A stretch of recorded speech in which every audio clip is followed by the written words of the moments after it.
Hello students, आजको क्लासमा हामी पढ्छौँ फिनोलको अर्को इन्ट्रेस्टिङ टपिक रहेको छ। हामीलाई आज ल्याबमा हामीले यसलाई कसरी टेस्ट गर्न सक्छौँ। ओके, हाम्रो टपिक आज रहेको छ ल्याबोरेटरी टेस्ट अफ फिनोल है।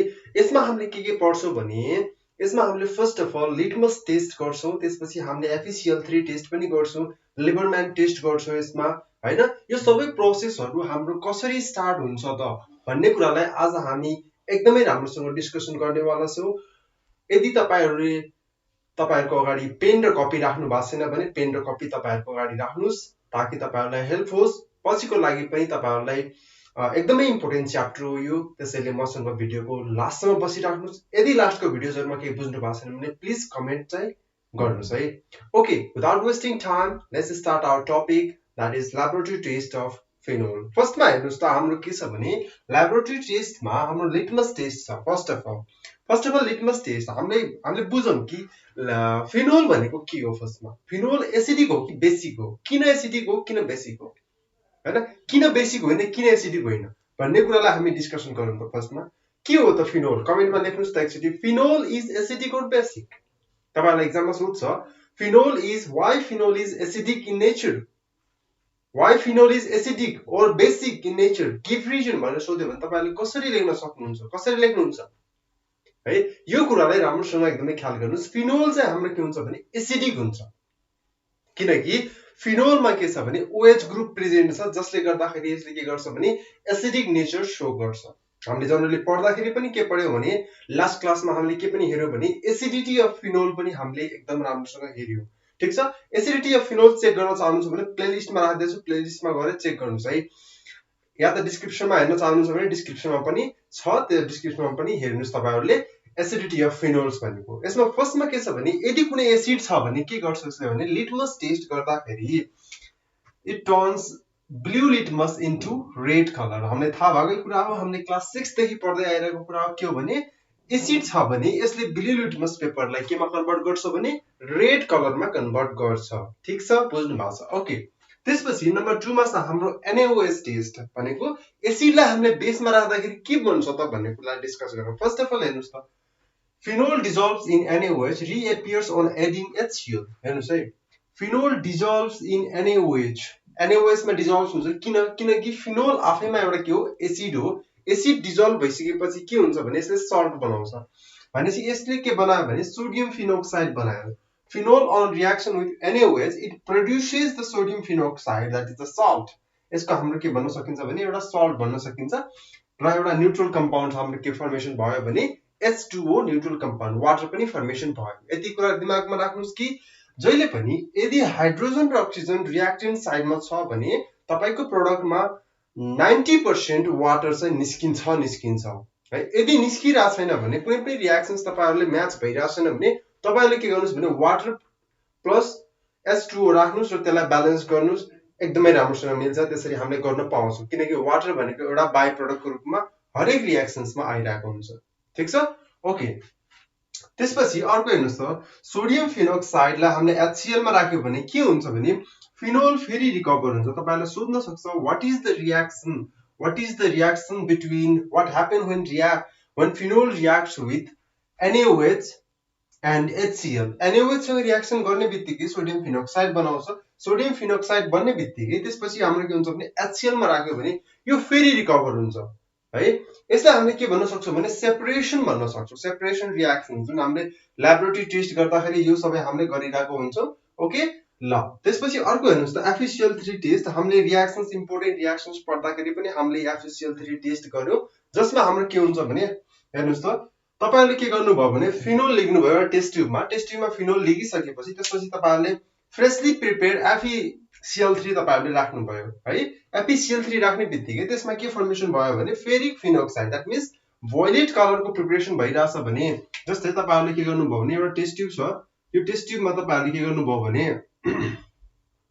यो टेस्ट ट्युब छ तपाईको, यो टेस्ट ट्युबमा तपाईले के गर्नुभयो भने यसमा तपाईहरुले माथिबाट FeCl3 राख्नुभयो र तल हामीले के राख्नुभयो भने C6H5OH, दैट मिन्स फिनोल राख्नुभयो भने यसमा कस्तो कलर आउँछ भने violet कलरको प्रिपरेसन भयो भने यसलाई हामीले के भन्न सक्छौं भने this violet colour of preparation coloration is due to the ferric phenoxide ion due to the reaction between phenol and FeCl3. That is, यो रिएक्सन्स हामीले यसरी प्रुभ गर्न सक्छौं कि यसरी हामीले ल्याबमा गर्छौं।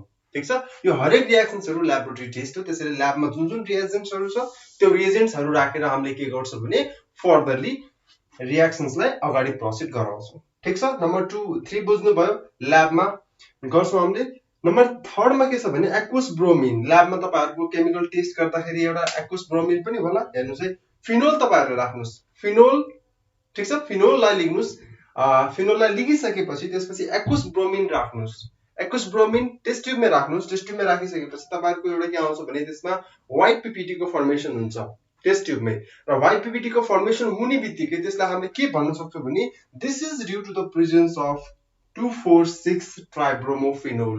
ट्राइब्रोमोफिनोल को कारणले गर्दाखेरि नै यसमा व्हाइट पीपीटी को फर्मेसन हुन्छ। हामीले अगाडिको रिएक्सन्समा के पढ्यो भने इलेक्ट्रोफिलिक सब्स्टिट्युसन रिएक्सन्स पढ्दाखेरि पनि हामीले एकदमै राम्रोसँग पढ्यो कि यदि हामीलाई अर्थो र प्यारा सब्स्टिट्युटेड फिनोल चाहिएको छ भने हामीले के गर्छौं भने त्यसमा 0 डिग्री सेल्सियसमा CS2 कार्बन डाइसल्फाइड हामीले युज गरेर त्यसमा के गर्छौं भने रिएक्सन्सलाई प्रोसिड गराउँछौं। र रिएक्सन प्रोसिड भइसकेपछि त्यसपछि हाम्रो के हुन्छ भने यसमा व्हाइट कलरको प्रेसिपिटेसन आउँदैन र हाम्रो के हुन्छ अर्थो एन्ड प्यारा सब्स्टिट्युटेड प्रोडक्ट आउँछ। ओके, ल यो पनि राम्रोसँग बुझ्नु भयो होला तपाईहरुले, यसमा के पनि कन्फ्युजन छैन। त्यसपछि नम्बर 5 मा जाउँ, लिबरम्यान टेस्ट। यो चाहिँ अलिकति इम्पोर्टेन्ट टेस्ट हो तपाईहरुको लागि। यो एक्जाममा तपाईहरुले सोध्न सक्छ एक्सप्लेन अबाउट द लिबरम्यान टेस्ट भनेर सोध्न सक्छ, अथवा व्हाट इज लिबरम्यान टेस्ट भनेर सोध्न सक्छ। यसलाई तपाईहरुले के गर्नुस् भने अलिकति राम्रोसँग प्रिपेयर गर्नुस्। इम्पोर्टेन्ट छ, त्यसैले इम्पोर्टेन्ट रिएक्सन्सहरु छ। 2 मार्क्समा सोध्न सक्छ या त 5 मार्क्समा सबै सोध्न सक्छ तपाईहरुलाई एक्जामिनेसन भ्यूको लागि। ओके, त्यसले राम्रोसँग प्रिपरेसन गर्नुस्, कपीमा लेखिहाल्नुस् त एकचोटी पहिला। हेर्नुस् त यसमा के भनेको छ भने phenol on reaction with sodium nitrite, phenol on reaction with sodium nitrite and dilute H2SO4। हामीले यसमा के गर्नु भने डाइल्युट HCl राखेनौ। हामीले यसमा के गर्यो भने सिधै डाइल्युट H2SO4 युज गर्यो। Dilute H2SO4 gives reddish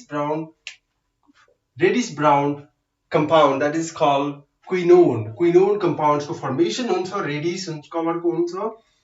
quinone on further reactions with NaOH, NaOH सँग रिएक्सन गरिसकेपछि it gives blue coloration, that gives blue coloration, it indicates the compound is phenol। यसरी हामीले के गर्न सक्छौं भने यसरी हामीले हेर्न सक्छौं यो कंपाउन्ड फिनोल हो भनेर हामीले लिबरम्यान टेस्टबाट भेरिफाई गर्न सक्छौं। लिटमस टेस्टबाट त्यति राम्रोसँग भेरिफाई हुँदैन हाम्रो है, तर हाम्रो अरु प्रोसेसबाट चाहिँ के हुन्छ भने ए यो फिनोल हो भन्ने कुरालाई भेरिफाई चाहिँ हुन्छ है। ल ठीक छ, त्यसपछि अर्को हेर्नु, यसपछि यसको रिएक्सन्समा जाम त। यसो हेर्नुस् त, रिएक्सन्समा के छ भने फिनोललाई हामीले HNO2 मा राख्यौं। फिनोललाई हामीले HNO2 मा राखिसकेपछि NaNO2 प्लस डाइल्युट H2SO4। हामीले के गर्थ्यौ भने अगाडिको रिएक्सन्समा डाइजोडाइजेसन रिएक्सन्समा हामीले के गर्यौ भने HNO2 नै राख्यौं र के फर्मेसन भयो भने NaNO2 प्लस डाइल्युट H2SO4 को ठाउँमा हामीले के राख्थ्यौ भने डाइल्युट HCl राख्थ्यौ। एउटै कुरा हो, हाम्रो के पनि फरक पर्दैन। एसिड चाहिँ राख्नु पर्यो हाम्रो डाइल्युट कन्डिसन्समा। त्यसपछि हाम्रो के हुन्छ प्यारा नाइट्रोसोफिनोल एउटा कम्पाउन्डको फर्मेसन हुन्छ जसबाट हाम्रो रिजोनेटिङ स्ट्रक्चर, यसलाई हामीले रिजोनेन्स गर्यो भने के हुन्छ भने यसको अर्को कम्पाउन्ड के भन्छ भने यसलाई यसरी नै लेख्न सकिन्छ। यसको आइसोमर्स हो खासमा यो हैन, NOH यसरी हामीले लेख्न सक्छौं। ठीक छ, अब हेर्नुस् त यसैलाई हामीले के गर्यो भने यो NOH ग्रुपलाई हामीले फिनोल एक्सिसमा राख्यौं र फिनोल एक्सिसमा राखिसकेपछि यसमा के भयो भने हेर्नुस् त यहाँ डबल बोन्ड अक्सिजन पनि छ। हाम्रो डबल बोन्ड अक्सिजन छ, फिनोललाई एक्सिस अमाउन्टमा राख्यो भने हाम्रो के फर्मेसन हुन्छ भने वाटर निस्किन्छ। यहाँबाट वाटर कहाँबाट निस्किन्छ हेर्नुस् त, यसमा H2 यहाँबाट निस्किन्छ र H2 निस्किसकेपछि हाम्रो जोड्ने पार्ट भनेको हेर्नुस् त यो पार्ट हाम्रो सेम छ, नाइट्रोजन पनि सेम छ, OH र यो H निस्किन्छ हाम्रो। एन्ड फाइनली हाम्रो के फर्मेसन हुन्छ भने यो र यो निस्किने हो के। हेर्नुस् है राम्रोसँग, एकदमै राम्रोसँग क्लियरली बुझ्नुस्। यो र यो पार्ट निस्किन्छ र यो पार्ट यहाँसँग जोड्ने आउँछ भनेपछि N यो यता जोड्ने NaOH भयो। त्यसपछि NaOH राखिसकेपछि हाम्रो के बन्यो भने हेर्नुस् है यो अगाडिको ग्रुप भयो। अगाडिको ग्रुपलाई त्यसपछि नाइट्रोजन छ, नाइट्रोजनसँग हाम्रो अर्को ग्रुप जोडिन आयो, जोडिसकेपछि OH ग्रुप भयो हैन। त्यसपछि हामीले फेरि NaOH राख्यो भने यसमा के आउँछ भने सोडियमको एउटा कम्पाउन्ड फर्मेसन हुन्छ जसमा हाम्रो सोडियम यो साइडमा जोड्ने आउँछ, हाइड्रोजन रिमुभ भएर जुन चाहिँ हाम्रो कस्तो कलरको हुन्छ भने ब्लू कलरेसन हुन्छ। सोडियमको कारणले गर्दाखेरि हाम्रो यहाँ ब्लू कलरेसन आउँछ, जसबाट हामीले के भेरिफाई गर्न सक्छौँ भने यसमा हाम्रो फिनोल प्रेजेन्ट छ भनेर हामीले यसलाई भेरिफाई गर्न एकदमै राम्रोसँग सक्छौँ। ठिक छ, फेरि एकचोटि हेर्नुहोस् त, तपाईहरुले बुझ्नु भएको छैन होला, फेरि पनि एकचोटि म बुझाउन कोसिस गर्छु। लिटमस टेस्ट गर्दाखेरि हामीले एसिड बेस हो कि होइन मात्र चेक गर्नु यसमा। ठीक छ, एसिड बेस हो कि होइन भनेपछि it turns blue litmus paper into red colour, that means it is an acid. Okay, it is an acid. And then after NaOH test हामीले युज गर्नु। NaOH टेस्टमा हामीले के गर्नु भने phenol dissolves in NaOH that reappears on adding HCl। यदि HCl राख्दाखेरि यो फेरि रिएपियर भयो भने यो चाहिँ हाम्रो के हो भने यो फिनोल प्रेजेन्ट छ भन्ने कुरालाई हामीले एक्सप्लेन गर्न सक्छौँ। यो रियाक्सन्स छ हाम्रो, यो रियाक्सन्सलाई 2-3 चोटि राम्रोसँग हेर्नुस् एन्ड देन आफ्टर तपाईहरुले बुझ्न सक्नुहुन्छ। एन्ड नम्बर 3 मा छ हाम्रो FeCl3 टेस्ट। FeCl3 टेस्टमा हामीले के गर्यो भने फिनोल ला हामीले FeCl3 मा राख्यौं। जस्तै ल्याबोरेटरीमा टेस्ट गर्दाखेरि तपाईहरुले टेस्ट ट्युबमा राख्नुहुन्छ र टेस्ट ट्युबमा राखिसकेपछि कुनै एउटा कम्पाउन्ड हुन्छ, जस्तै फिनोल छ, फिनोललाई टेस्ट ट्युबमा राख्नुभयो, त्यहाँदेखि आफ्टर पछिबाट तपाईहरुले के गर्नुभयो भने डेलिभरी ट्युबले तपाईहरुले के गर्नुभयो भने FeCl3 माथिबाट एड गर्नुभयो। फाइनली हाम्रो के हुन्छ भने यदि भोयलेट कलरको प्रिपरेसन भइराछ बनिराछ भने त्यसलाई हामीले के भन्छौँ भने there is presence of phenol. Phenol छ भन्ने कुरालाई हामीले यसमा के गर्न सक्छौँ भने प्रुभ गर्न सक्छौँ यसमा। ठीक छ, एन्ड नम्बर नेक्स्टमा छ हाम्रो reaction with aqueous bromine. Aqueous ब्रोमिनसँग राख्ने बित्तिकै यदि व्हाइट PPT को फर्मेसन भयो भने यसलाई हामीले के भन्छौँ भने yes there is the presence of phenol. फिनोलको प्रिपरेसन हुन्छ। त्यसपछि लिबरम्यान टेस्टमा हामीले के गर्छौँ भने यदि यो फर्दर प्रोसेस पछि ब्लू कलरेसन्स आउँछ भने, जस्तै फर्स्टमा हामीले के गर्यो भने फिनोल राख्यो, फिनोललाई हामीले सोडियम नाइट्रेट राख्यौं र त्यो सँगसँगै हामीले के गर्यो भने डाइल्युट H2SO4 राख्यौं। त्यो राखिसकेपछि हाम्रो क्विनोनको फर्मेसन हुन्छ, जसलाई हामीले फर्दरली फेरि पनि फिनोल एड गर्छौं। जसमा फिनोल एड गर्दाखेरि हामीले के हुन्छ भने ब्लू कलरेसन अपियर हुन्छ र त्यसैलाई हामीले के भन्छौँ भने लिबरम्यान टेस्ट भन्छौँ। यो सबै रियाक्सन्सहरु के छ एकदमै इम्पोर्टेन्ट छ। ल्याबोरेटरी टेस्ट तपाईहरुले यसलाई ल्याबमा टेस्ट गरेर हेर्न सक्नुहुन्छ। त्यसैले ल्याबमा केमिकल्सहरु छ भने तपाईहरुले प्रिकर्सन लिएर तपाईहरुले के गर्नुस् भने एकचोटी टेस्ट गर्नुस् र तपाईहरुले थाहा पाउनुहुन्छ yes this is a test of phenol. Okay, test भनेको TAST होइन है, test of phenol, TAST test. Okay, uses of फिनोलमा जाम। युजेस अफ फिनोलमा एकदमै सजिलो छ, हेर्नुस् एकदमै इम्पोर्टेन्ट कम्पाउन्ड्स हो, अर्ग्यानिक कम्पाउन्ड्स हो। अर्ग्यानिक कम्पाउन्ड्स हरेक अर्ग्यानिक कम्पाउन्ड्स इम्पोर्टेन्ट छ, तर फिनोल पनि हाम्रो के छ भने एकदमै इम्पोर्टेन्ट नै छ to synthesise the large number of organic compounds. Organic कम्पाउन्ड्समा हाम्रो के प्रोडक्सन गर्नको लागि हेर्नुस् त, जस्तै हाम्रो प्रोडक्सन के हुन्छ भने एस्पिरिनको प्रोडक्सन गर्नको लागि, त्यसपछि कार्बोक्सिलिक एसिडको फर्मेसन गर्नको लागि, सेलिसाइलिक एसिड सेलिसाइल्डिहाइडको फर्मेसन गर्नको लागि हाम्रो के हुन्छ भने यो फिनोलको एकदमै धेरै युज हुन्छ। And next one is it is use as ink preservative. जस्तै कुनै एउटा इङ्क राख्नु भएको छ, कुनै एउटा होइन कुनै धेरै इङ्क प्रोडक्सन गर्नुभयो तपाईहरुले इन्डस्ट्रीमा, त्यसपछि तपाईहरुले के गर्नुभयो भने इङ्कलाई त प्रिजर्भ गर्नु पर्यो नि त, यसको सर्टेन डेट हुन्छ। यो डेट पछि इङ्क चाहिँ के हुन्छ भने रिभर्स रियाक्सन देखाउँछ, द्याट मिन्स यसको डेट एक्सपायर हुन्छ है।